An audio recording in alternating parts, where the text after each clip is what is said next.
I'm delighted to welcome Dr. Peng as our guest speaker.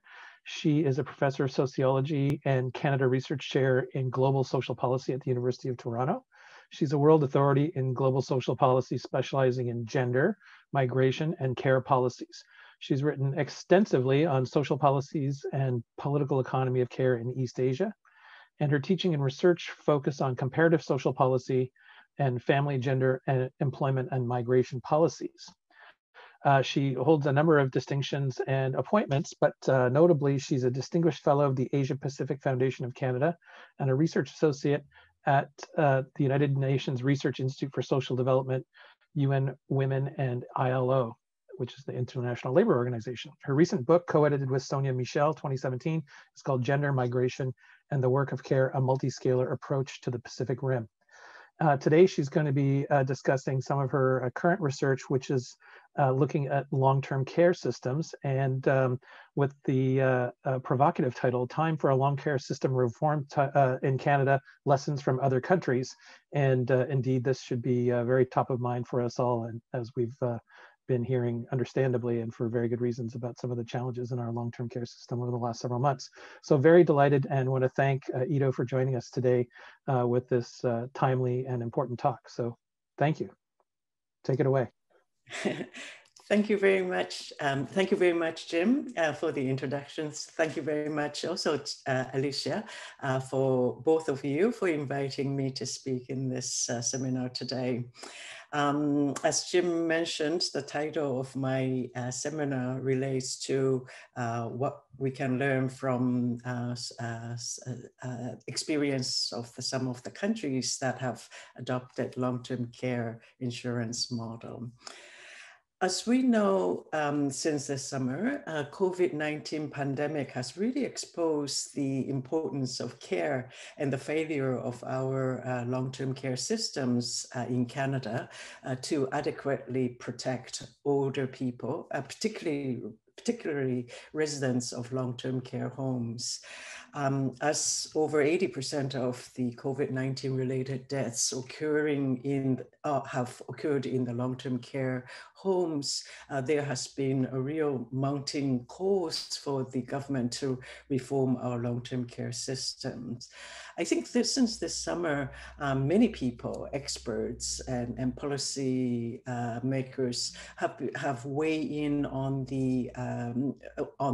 this topic with suggestions and recommendations for how we might be able to reform our long-term care systems.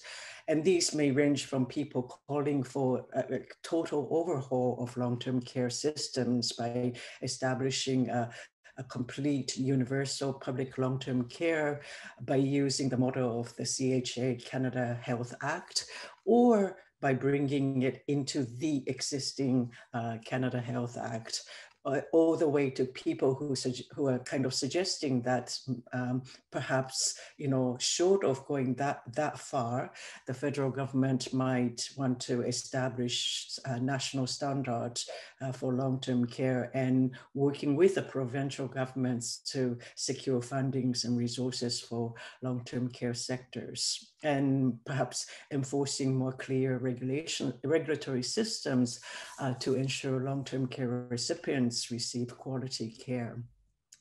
Many of these discussions are still ongoing.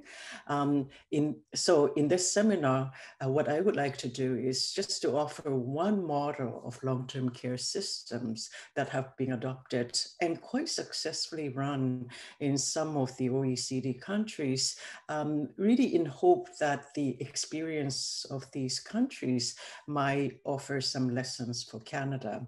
I'm not suggesting that we adopt these systems exactly, but we might be able to learn something from these models to adapt and maybe innovate for our long-term care reform in our country. So what I would like to do is sort of focusing on three countries, OECD countries that have adopted universal public long-term care insurance model to address their long-term care needs. These are Japan, South Korea, and Germany, and to discuss how we might apply some of their experience to improve our long-term care system here in Canada. Next slide, please. So in this presentation, what I would like to do are the following 4 things.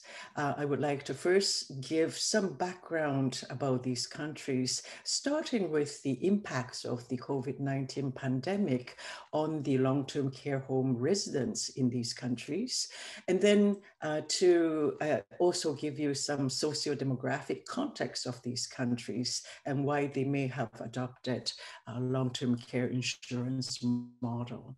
Second, I would like to view of systems in Germany, Japan, and some are organized and what their outcomes are. Third, I will then talk about what we can learn from the long-term care systems in these countries. And then finally, in the very last part, I would also like to kind of think about some of the challenges that we might want to think about if we were to consider adopting or adapting and innovating on a long-term care insurance model. So in the next slide, this slide, probably many of you have already seen this table. This comes from the most recent report by Adelina Comas Herrera and her colleagues at the International Long-Term Care Policy Network. The report is called Mortality Associated with COVID-19 in Care Homes. And this has been, they have been working on this throughout this summer. This one is the most recent report updated on October 14th. Now, this report compares COVID-related mortality in long-term care homes in 21 countries using as much as possible best comparable data. And so in this table, what it shows are the number of COVID-related deaths in the population and care homes. So what it shows is that the number of COVID-related deaths in the population and care homes really vary quite a bit from country to country. With Canada having one of the highest number of care home resident deaths as percentage of all COVID-19 deaths. And when you compare Canada's care home residents' deaths as a percentage of all COVID-19 deaths with Germany and South Korea, what you see is that Germany is about half of the rate. Germany's percentage is about half that of Canada's, and South Korea's figure comes to be about like 1/10 of Canada's figure, very, very low. In fact, South Korea was one of the countries compared in here that experienced a very early spike in COVID infection back in as early as in February.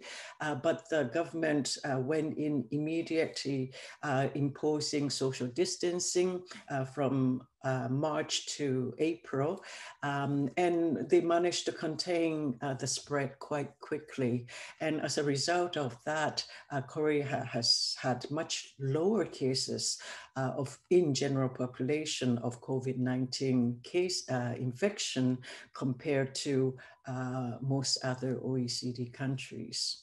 Now, this also seems to be reflected in the very low cases of death in long-term care homes linked to COVID-19 in South Korea as well.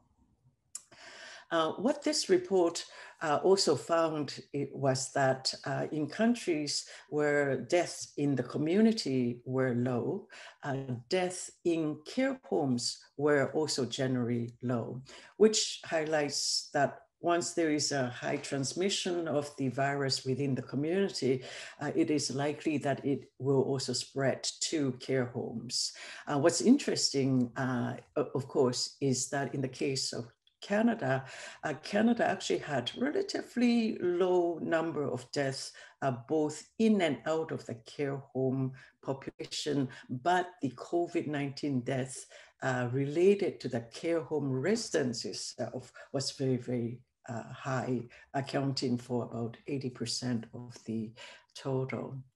Now, Japan is not listed in this part, partly because Japanese government has been very, very reluctant to release a number of COVID-related cases or the death of in the long-term care homes. They do give out lots of updated information about total cases, total deaths in general, but when it comes to long-term care homes, they are absolutely silent. But I managed to find some, and according to the report, this is back in May 8th, so pretty old data, the care home resident deaths as a percentage of all COVID-19 deaths in Japan was about 14%. I'll give you the data in the later slides. So in the next slide, this slide shows the changes in the number of deaths of long-term care home residents since the previous report in June. As you can see again, you can see that previously South Korea was not in the earlier report back in June, so we could only compare in this table Canada and Germany. What this table shows is that again, the percentage increase in the number of deaths in care homes in mid-October compared to June vary from country to country. But again, when you compare Canada and Germany, the percentage increase is again nearly 3 times as high in Canada as it is in Germany. Next slide, please. Here's the data that I was mentioning earlier that I got from Japanese government and various agencies. As you could see, despite the recent spike in the COVID-19 case in Japan that started in sort of September and October, the total number of confirmed cases in Japan is still quite low, much lower than most OECD countries. The total confirmed case is right now at about a third of Canada, and the total number of deaths is also about 1,900. So it's about maybe 1/5 of the Canadian of Canada's. Even though, of course, Japanese population is about 4 times that of Canada. Next slide, please. So now let me just give you a little bit more of socio-demographic information about Germany, Japan, and South Korea. As you can see from this table, Germany and Japan are 2 of the most demographically old countries in the world. In fact, Japan is now demographically the oldest country in the world, with nearly 29% of its population over the age of 65. Not only that, the proportion of population over the age of 80 in Japan is now about 9%. So something like close to 1 in every 10 people in Japan are now over the age of 80. Although from this table, South Korea looks like a pretty young country demographically. or certainly compared to Germany and Japan, and even compared to Canada right now. This is deceptive because in fact, South Korea is the fastest Asian countries in the world right now, largely because of its very low fertility rate. The most recent UN population estimate indicates that the population 65 years and over in South Korea will in fact reach to something close to 41% by 2060. So by then, in the next 40 years, in fact, South Korea will be most aged of all these 4 countries. Again, what's interesting here is that despite its aged population, the total COVID deaths in Japan is very low. And Germany is similar to that of Japan, of Canada, even though it has twice as many population and much older population than Canada. In the next slide, I will show you, I would like to show you the sort of long-term care insurance in Germany, Japan, and South Korea. So as I mentioned earlier, all these 3 countries have adopted long-term care insurance over the last few decades. Even though all 3 countries have actually adopted long-term care insurance model, in fact, their long-term care insurances are actually sort of quite different from each other, even though they have actually modeled their long-term care insurance with each other. So for example, Germany introduced and implemented its long-term care insurance back in 1995. Japanese government and policymakers and experts were really watching German long-term care insurance models very carefully. They sent people over to Germany to study it, to talk to the experts. And based on those learnings, the Japanese actually sort of developed their own long-term care insurance. And then as soon as Japan introduced its own long-term care insurance, Koreans began to sort of pilot and implement its own long-term care insurance. The main reason for these countries trying to sort of rethink their long-term care system and moving into the long-term care insurance model was primarily sort of based on the fact that they were all already at that time experiencing and realizing that they needed some kind of comprehensive long-term care system for their aging population. In the case of South Korea was starting at a very young, well, demographically young period when it introduced its long-term care insurance in 2008, something like, just about 10% of their population was in fact over the age of 65. Whereas in the case of Japan and Germany, when they implemented their insurance, already over 15% of their population were over the age of 65. Korea wanted to introduce long-term care insurance because they knew the pace of their population aging, and they realized that if they don't implement it now, it'll be too late to implement 10 years from now. So that's the a little bit of background. But in any case, each of these countries were actually looking at each other, modeling and innovating from each other to adapt to their own country contexts.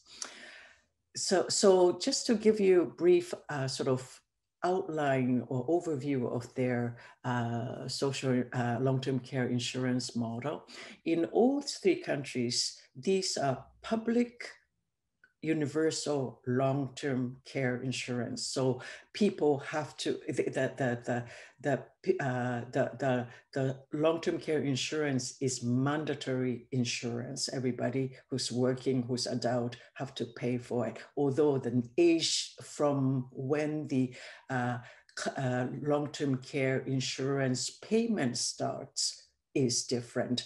In the case of Germany, anybody from over the age of 18 has to start paying into this insurance, whereas in the case of Japan and South Korea, it's for people over the age of 40.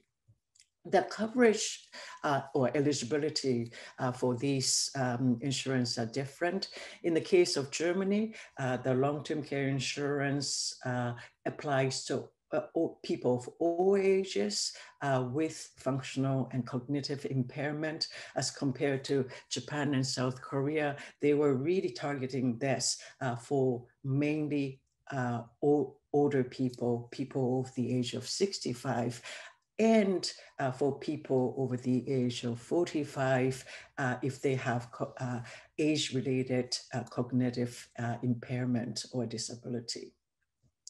The format of the long-term care insurances in these countries are also slightly different.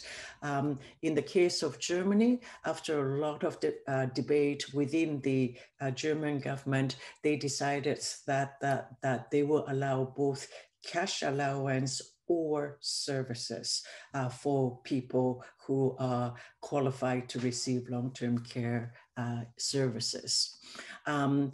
In the case of Japan, when Japanese policymakers were trying to develop long-term care insurance, they looked at this Germany's cash or service options.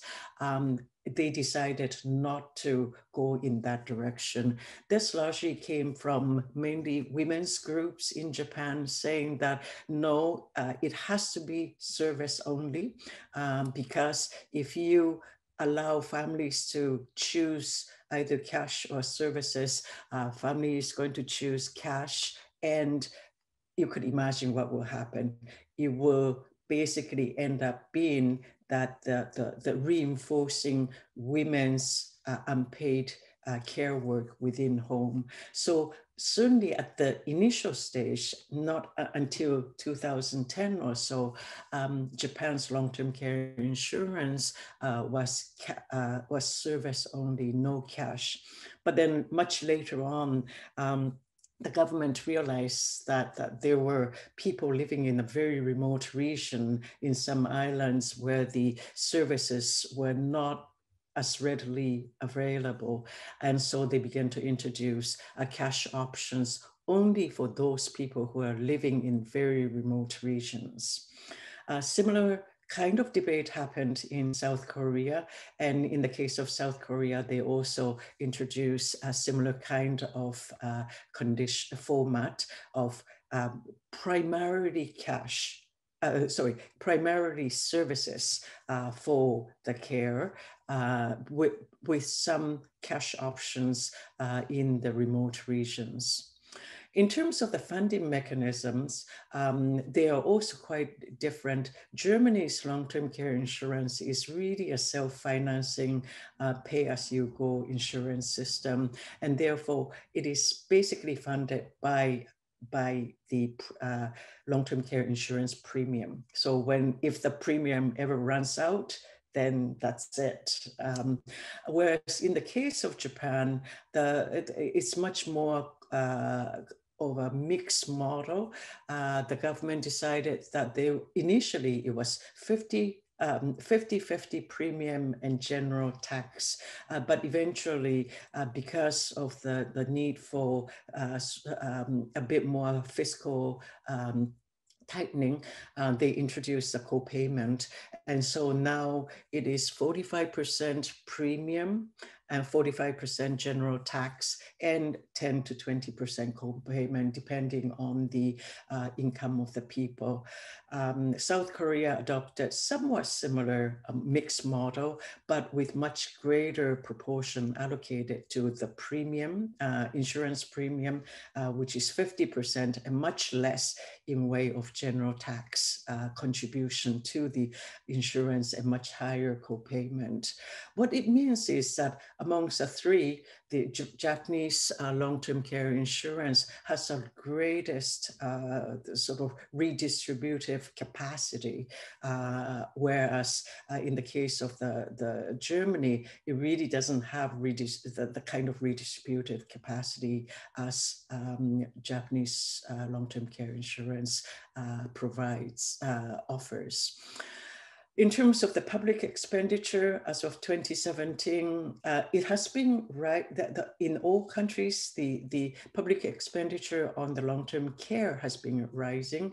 In the case of Germany, it's 1.5% of the GDP. In Japan, it's close to 2% now. And in South Korea, which is lowest of the three, is at around 0.7%. Next slide, please. This table shows the sort of the coverage types and the use of benefit for people 65 and over. So if you take a look at the share of people 65 and over receiving long-term care insurance benefit, it's a bit lower in Germany compared to Japan and South Korea. And this is because German long-term, as I said, German long-term care insurance covers all population. So the other 15% or so of people who are receiving long-term care insurance services are in fact people who are under the age of 65. At the moment, the proportion of people 65 and over using long-term care insurance services is highest in Japan, partly because Japan has the highest proportion of 80 and plus population, and also partly because Japanese long-term care insurance actually covers quite a wide range of services that starts from fairly simple home helper services all the way down to the very intensive institutional care. As you can see, over 70% of the long-term care services in Japan is in-home care and community-based care services, and only about 10%. So that's the sort of 2.7% of the 18.7%. Only about 10% of the long-term care services are actually in the residential institutional care. On the other hand, in Germany, only about 26% of the long-term care services are in home care services, while a bit over 40% of the benefit is actually in the form of cash allowance, and another 30% are in residential care services. So depending on the design of the long-term care insurance, there's quite a lot of differences in the usage and the allocation of those fundings. Because of the universal public social insurance nature of the long-term care insurance in these countries, there is a quality assurance measure embedded in all of these insurance programs.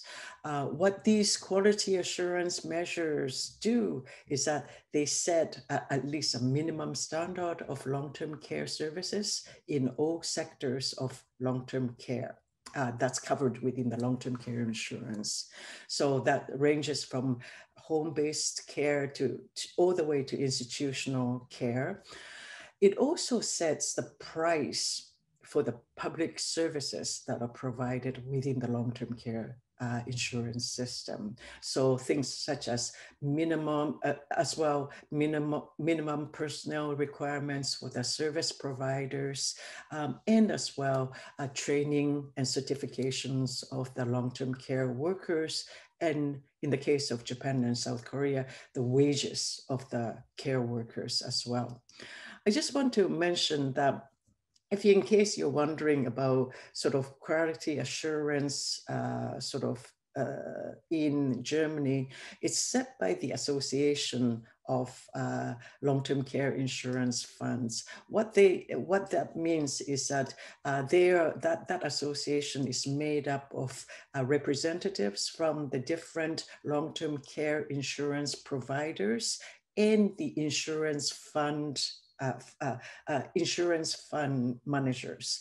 Apparently, this is a very highly respected group of people, and their sort of their quality assurance method is quite well accepted.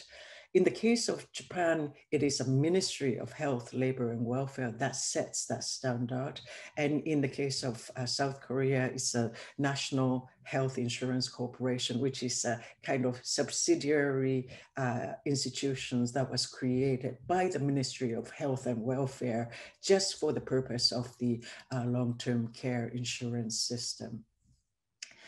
The standard setting regulations is probably more strict in Japan and much less strict in South Korea. But in either case, in Japan and South Korea, this has created what we call quasi-market structure. Which is good in some ways because it ensures some minimum standard of services and wages and things like that. But it has also created some problems as well. For example, in the case of Japan, it has I must admit, created problems related to barriers to entry for foreign care workers. This was not a problem initially, but in the more recent years, this has become a much greater issue in Japan because of the labor shortage. We can talk about this later. In the case of Germany, because significant proportion of long-term care insurance is in fact in cash format. As I said, over 40% of the recipients actually choosing cash rather than services. What happened was that it has been really difficult to regulate how people use that money and how they purchase care services from the private market. And basically there is a private market for care services, particularly in home care. So as a result, in the case of Germany, there is an extensive use of living caregiver services. And these are often the case where private families employ migrant care workers who are very often women from Eastern European countries, other parts of the EU group, as well as much further sort of outside of the EU region. This in turn has created what many people will call a dual labor market, in that those people who are providing particularly home care services within the long-term care insurance, within the system, have one set of wages and working conditions, and their employment to some extent protected by labor regulations, whereas those people who are working as, say, foreign living caregivers outside of that. Even though the government is now trying to regulate that market a bit more, so nevertheless, in the case of Germany, there's a creation of that dual labor market. Now, Korea has somewhat similar problem in relation to the creation of dual labor market with respect to their co-ethnic Korean migrant workers from China. But this is not because of the cash option, but more because in the case of Korea, the government had allowed much significant marketization of long-term care services within the private market. Next slide, please. So on the issues of the care workers, since I have mentioned, what's interesting when we compare the long-term care workers in, say, Canada with Germany, Japan, and South Korea, is how much of our formal long-term care workers are concentrated in the institutional settings. In fact, this data comes from OECD.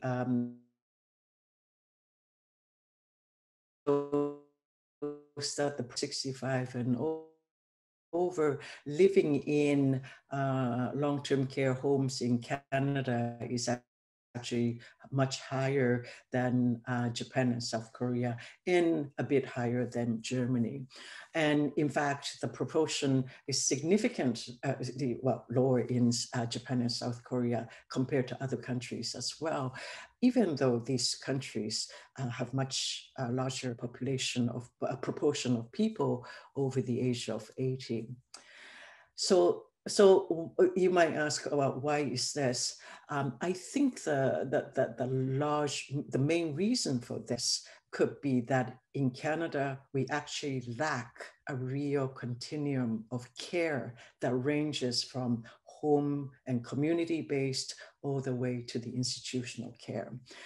So in the case of Japan, the number, if you look at this table, the number of long-term care institutions bed per 1,000 population has actually is low, but it has actually declined over the last 10 years as the long-term care insurance actually tried to shift the services to more home and community-based sectors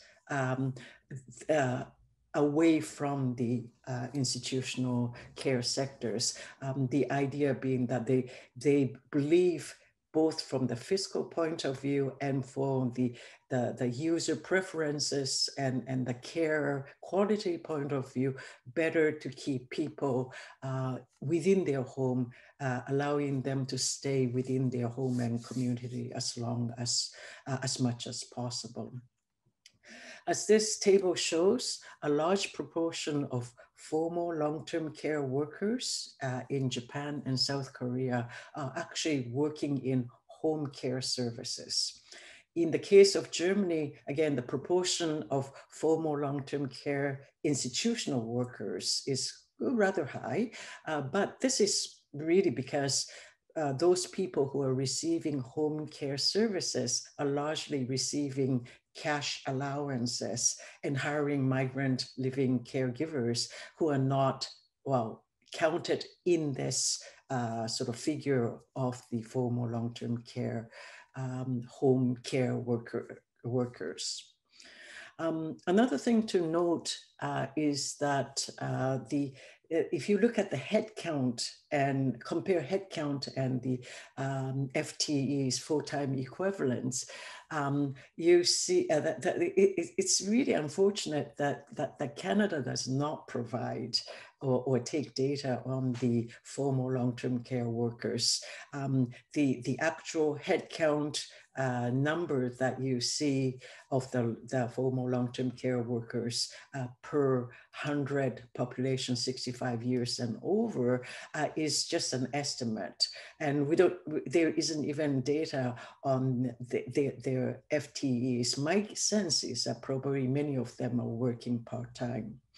In the case of Japan, Germany, Japan, and South Korea, it is true that many of the sort of home-based care workers are working part-time. As you could see, the differences in number between headcount and FTEs. But still, the sort of more than half of the home care workers in Germany and South Korea and Japan are nevertheless working full time. Next slide, please. So I just want to sort of quickly summarize. I know I'm probably very close to finishing my 45 minute limit. So let me just summarize some of the learnings from the countries that have adopted long-term care insurance model. One is that they all provide universal coverage, and it's really based on needs rather than means. Yeah. Or even though the redistributive sort of capacity might be different. Second is that these countries using the long-term care insurance models are also trying to sort of provide continuum of care often with emphasis on home and community-based care. And that third thing that we know from this is that long-term care insurance might be great, but the system design really matters.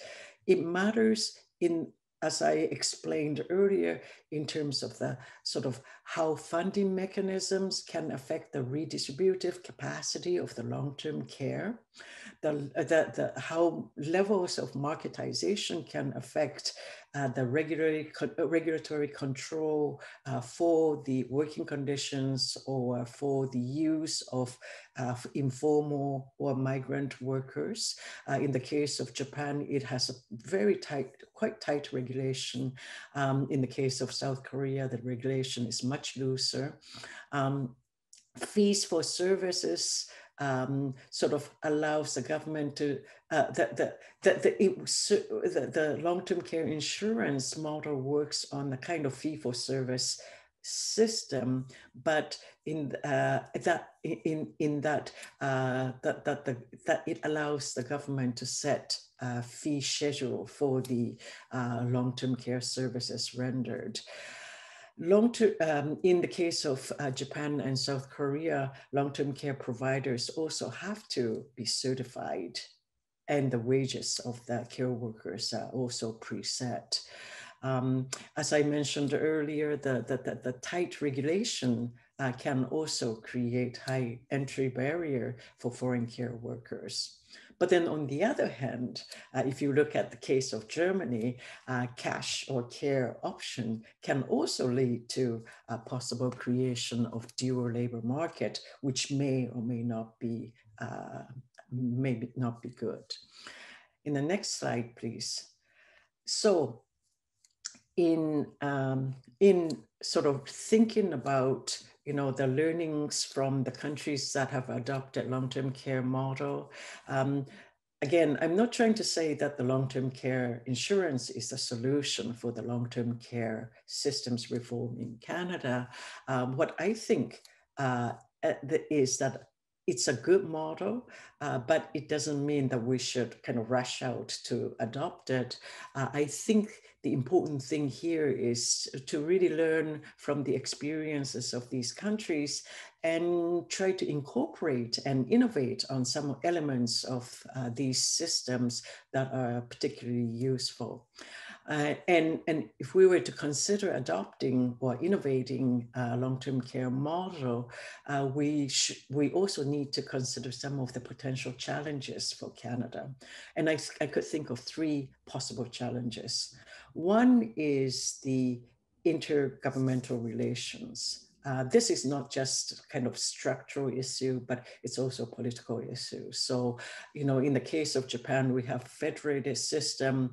How do we overcome that federal provincial jurisdictional divide and competition and tension is going to be really, really important. I should mention that Germany is also in a federated sort of country, and Germany has a federal sort of jurisdictional divide, except German federalism is slightly different from Canadians in that in their constitution, on the key policy issues of national interest, or the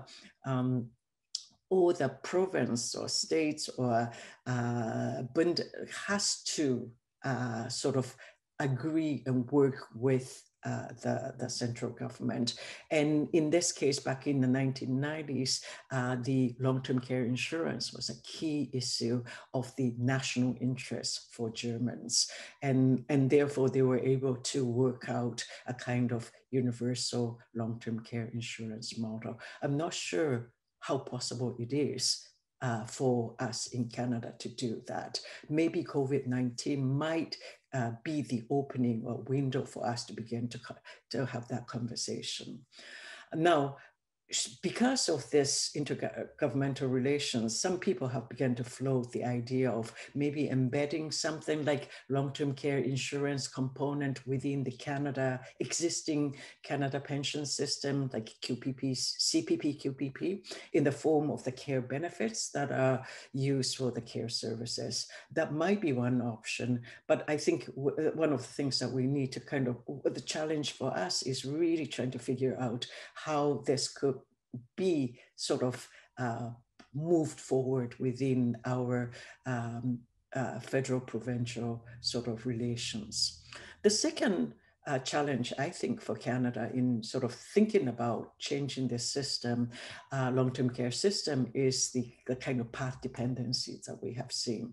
So on the one hand, we've seen some attempt at universal national care system, like the case of National Child Care Program that was sort of pushed forward by Paul Martin back in the 2006, didn't come to fruition, unfortunately. So that's a kind of sort of negative path dependency that says, well, we've been trying, but didn't work.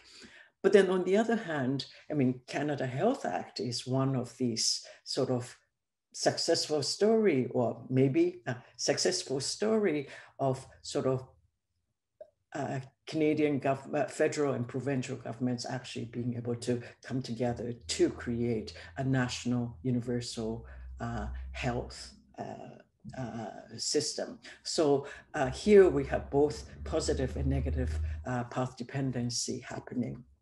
And then the third, and this comes out particularly from the experience of Japan, is that in a country like Canada, where immigration is a really important component, not only in terms of the population growth, but also in terms of the labor recruitment, I think it will be very interesting and might be challenging to kind of think about how this care labor market, as it grows, and I'm sure it will continue to grow, how we could intersect that with the immigration policy reforms. Because our opportunity is that, unlike Japan, whereas there is some both political and social resistance to sort of opening immigration, even though they're facing serious labor shortage. In the case of Canada, immigration is one way for us to recruit and sort of diversify and enrich the future care labor.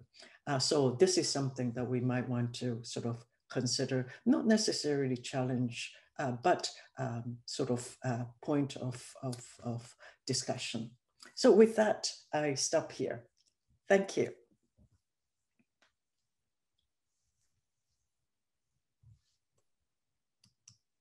Okay, thank you very much, Ito. That was very interesting.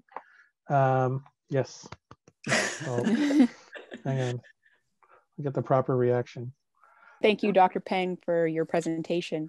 If you have a question for Dr. Peng, please type it in the chat box, or you may also raise your hand to ask your question directly.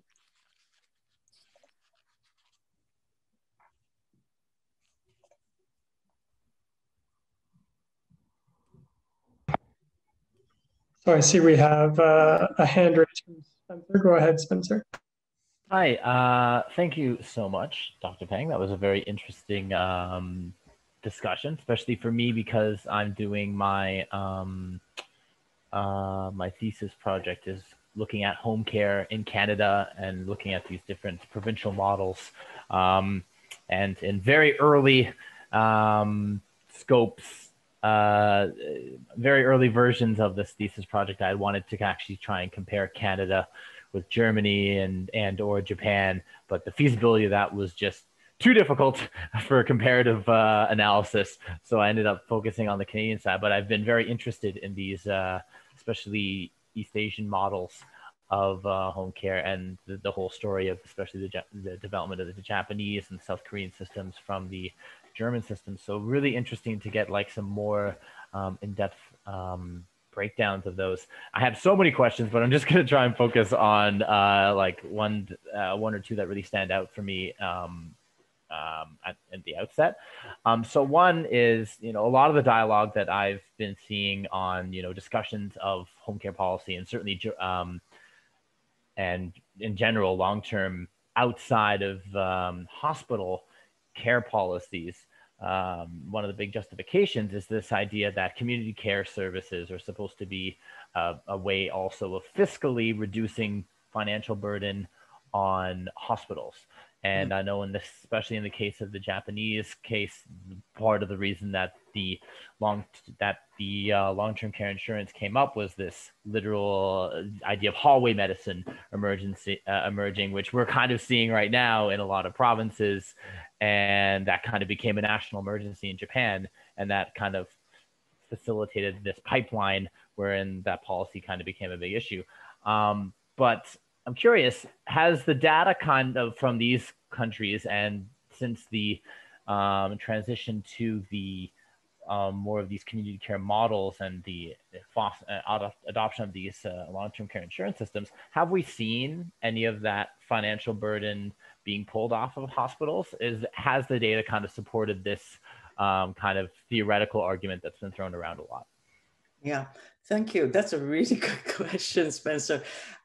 So you're absolutely right that particularly in the case of Japan and later in South Korea too, one of the biggest impetus for long-term care insurance was to find a different channel of caring for different long-term care channel that would reduce what they called social hospitalization, right? Because in the case of Japan back in the 80s and 90s, social hospitalization was really huge because what could families do if they can't care for, their elderly people? Well, because Japan has universal health insurance, put them into the hospital.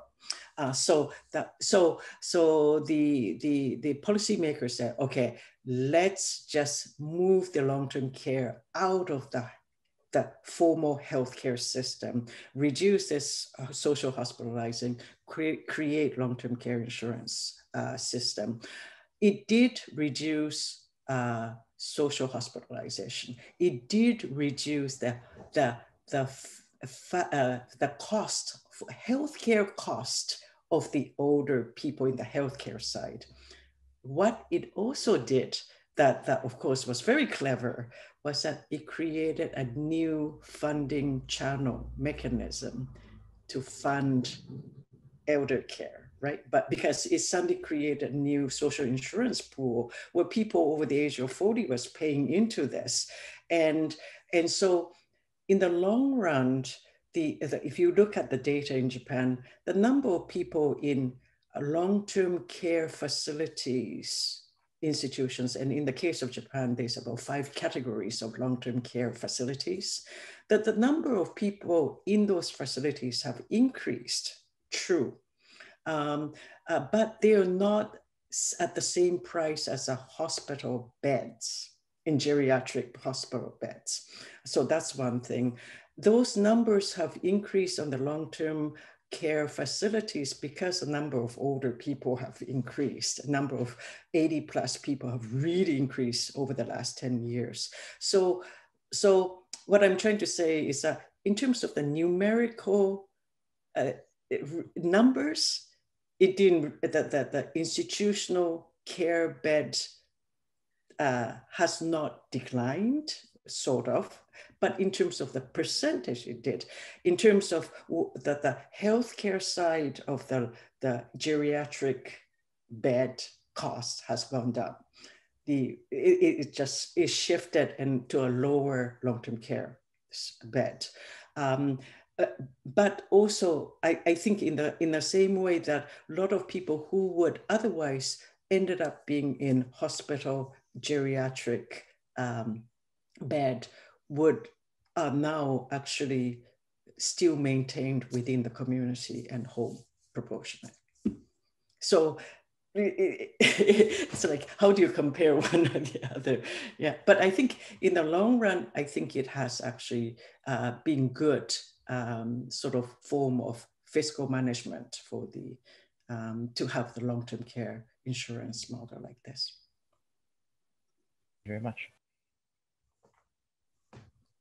Ito, I just received another question by chat, but I'm also very cognizant of the time. Are you okay to answer another question or two? Or yeah. Okay, great.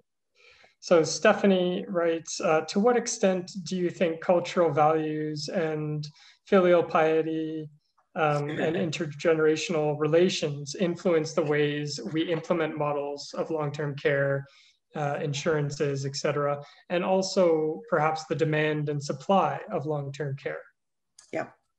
Yeah, so this is another really good question because, and in fact, I actually started writing a paper about this. So it's true, sort of, East Asian countries have this long sort of held idea of filial piety that comes from Confucian ethics and things like that. But when you actually look at the data, the norms about care in both Japan and South Korea has changed dramatically. If you look at the household structures, back in late 1980s, over 80% of people over the age of 65 were living with their adult children in one form or another in 3 generation or 2 generation. Now it's something like 30%, right? And Korea has done some really interesting sort of social surveys. Back in the late 80s, when people were asked questions, who should care for the aging parents? Over 80% of people said family. Today, less than 35% says family only. Most of the people now say family and society and the state, meaning it has to be a mix of all these. And that idea came after 2008. And so you see the kind of ideas shifting between 2005 social survey and 2010 social survey. It's just kind of like this, with majority of people saying, yeah, the care of the older family member has to be done by family, state, and society. And I think it has something to do with the fact that policies changes the kind of institutional structures, which then over time actually changes the way people behave. And that in turn also changes the way people think about what is what is the optimum way of caring for people. So I think it has, so it's true, Asian society has this strong filial piety sort of cultural values, but that culture is not static. It has now changed a lot, partly because structural conditions and contexts have changed, but also the policies have changed the structure and ideational and social conditions as well. And similar kind of things you see in the Japanese public social surveys as well. I think we have time for about one more question. Sure. Okay. While we're waiting, I'd just like to thank you again, Ito, for your timely and engaging talk, and thank everyone for joining us for the talk. We're going to be posting some links in the chat in case you want to keep up with any of the future seminars that are upcoming. That sounds good. So was there another question? It appears that there is not at this time. Okay. I think there is. Yes, so there's, oh, sorry, it was sent to me privately. Yeah. That's why. My okay. fault. Okay. So recently, the Ontario government has passed legislation requiring over 4 hours of daily care per resident in long-term care homes. But staffing shortages mean that this goal may take several years to achieve. Do you have any data on daily hours of care per resident provided in long-term care residences in Germany, South Korea, and Japan? I do have data on Japan, and I think I could get the data from South Korea too. As I said, so in both Japan and South Korea, the long-term care insurance sort of has a kind of system of care level assessments that range from 1 to 5, and the amount of the daily hour of care, even in the institutional settings, are based on the care or disability level of the people. So I could get that. I don't have it immediately off here to show you, but I could send it to you if you are interested. Would that help?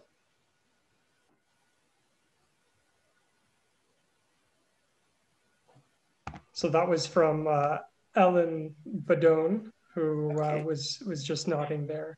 So that sounds great. Okay, well, and this is from Anna Badone. Did you say? Yeah. Sorry, Ellen.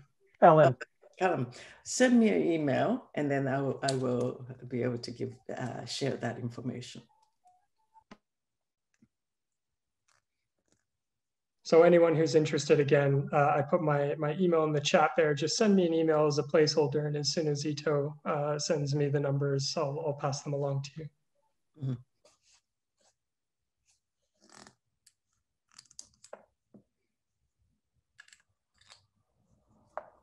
Good. Great. Okay. Well, I guess that wraps it up. Thanks again, everyone, for coming, and do keep posted and up to date on the upcoming HAS talks. And thanks again to Ito for that really engaging and timely presentation. Thank you very much, Ito. Really appreciate you joining us. Oh, thank you very much. I really enjoyed it, and I'm glad people found it useful.